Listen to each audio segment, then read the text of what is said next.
நண்பர்களே வணக்கம்.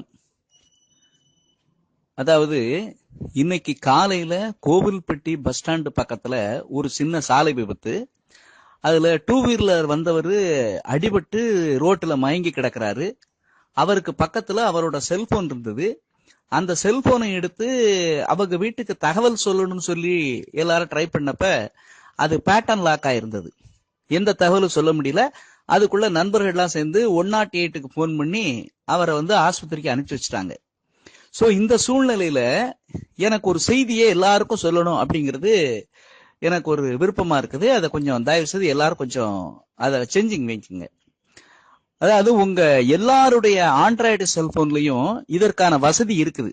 எப்படின்னு கேட்டீங்கன்னா, நீங்க பேட்டர்ன் லாக் போட்டு வச்சுட்டீங்கன்னா கூட ஏதோ ஒரு எமர்ஜென்சில உங்களுடைய செல்போனை யாராவது எடுத்தாங்கன்னா அந்த பேட்டர்ன் லாக்குக்கு முன்னாடியே ஓபன் ஆகக்கூடிய அந்த ஸ்கிரீன்ல உங்க யாருக்கு தகவல் கொடுக்கணுமோ அவங்களுடைய செல் நம்பரை பதிவு பண்ணலாம்.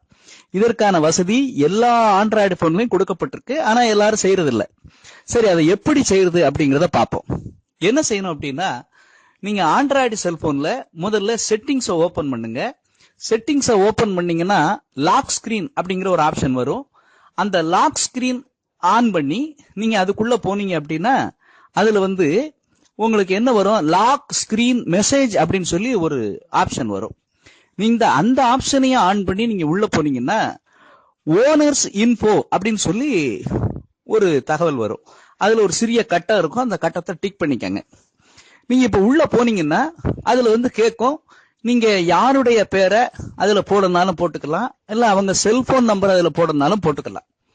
இப்ப அந்த செல்போன் நம்பரை நீங்க எந்த நம்பர் போடணும் அப்படின்னா, நீங்க எமர்ஜென்சில இருக்கும்போது யாருக்கு தகவல் கொடுக்கணுமோ அவங்களோட நம்பரை அதுல போட்டுக்கோங்க. ஃபார் அன் எக்ஸாம்பிள், நீங்க கணவருடைய பேரை போட்டுக்கலாம், அல்லது உங்களுடைய மனைவியின் பெயரை போட்டுக்கலாம், அல்லது மகன் பெயரையோ அல்லது மகள் பெயரையோ அல்லது உறவினர் பெயரையோ போட்டுக்கலாம். இதுல என்ன ஒரு முக்கியமான செய்தி அப்படின்னா, அப்படி போட முடியல, அப்படி போட வேண்டாம்னு நினைச்சீங்கன்னா மை ஹோம் அப்படின்னு போட்டு கூட நீங்க ஒரு செல் நம்பரை அதுல என்ட்ரி போட்டுக்கலாம். ஒரு நம்பர் மட்டும் இல்ல. இப்ப ஒரு நபருக்கு தொடர்பு கொள்றாங்க, அவர் ஏதோ பிஸியா இருக்கிறாரு அப்படின்னா கூட இன்னொரு நபர் அது கூட தொடர்பு கொள்ளலாம். இந்த மாதிரி 10 நம்பரை அதுல நீங்க பதிவு பண்ணிக்கலாம். இப்படி 10 நம்பரை பதிவு பண்ணி வச்சிருக்கிறீங்க. ஏதோ ஒரு ஆபத்து காலம் உங்க செல்போன் கிடக்கு, அந்த செல்போன்ல பேட்டர்ன் லாக் இருக்கு, யாருக்கு தொடர்பு கொள்ளது அப்படிங்கிறதுக்கு அந்த ஸ்கிரீன்ல அதெல்லாம் ஓடிட்டு இருக்கும். My home, my husband, my elder son, my younger son, my daughter, அதெல்லாம் போய்கிட்டே இருக்கும். அதுல இருக்கிற நம்பரை பார்த்து அவங்க செய்தி சொல்வதற்கு உங்களுக்கு வசதியா இருக்கும்.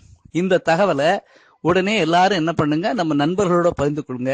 ஆபத்து காலங்கள்ல, நமக்கு ஆபத்து ஏற்படுற காலங்கள்ல நம்முடைய குடும்ப நண்பர்களை தொடர்பு கொள்வதற்கு இது மிகவும் வசதியாக இருக்கும்.